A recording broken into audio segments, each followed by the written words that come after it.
nous avons renseigné les biens de cette famille. Nous allons pouvoir passer à l'étude de leurs revenus et charges, notamment au travers de cet onglet. Voilà, on voit un premier budget fortement déséquilibré pour cause, on n'a pas encore indiqué les revenus.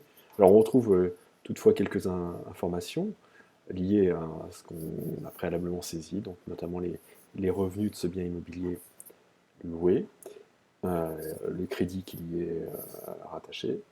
Voilà, un budget bien entendu qui ne tient pas debout là.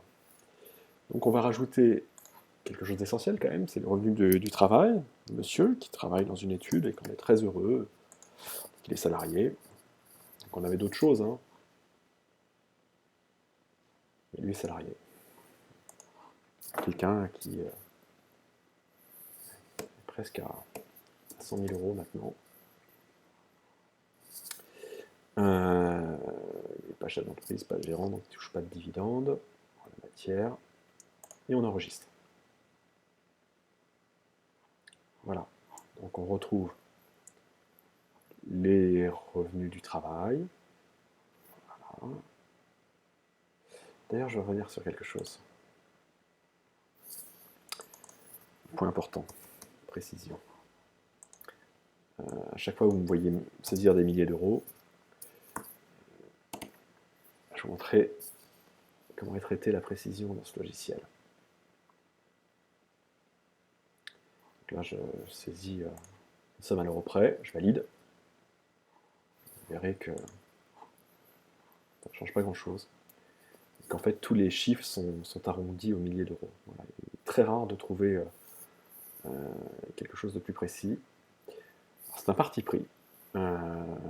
Pourquoi? Parce que ce logiciel est un outil de projection de très long terme dans un environnement incertain.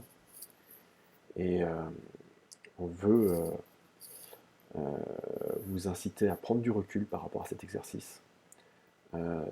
Ce que l'on fait, c'est pas du tout un reflet de la réalité. On n'est pas Madame Irma, ça se serait. Donc on fait simplement des calculs de probabilité, de situation à terme. Voilà, dans un contexte économique, fiscal, social, familial qui sera sans doute très différent de ce qu'on peut imaginer aujourd'hui. Et on ne veut absolument pas masquer ce monceau d'incertitude derrière une illusoire précision. On trouverait ça assez fallacieux. Voilà. Cette parenthèse fermée, c'est fini pour cette petite vidéo. Dans une vidéo suivante, on va passer un peu de temps sur deux formulaires, les dépenses et l'épargne. Deux formulaires assez simples, vous allez voir, mais très conséquents. C'est parmi même les plus conséquents de cet outil. Des formulaires très importants. Et voilà, tout de suite.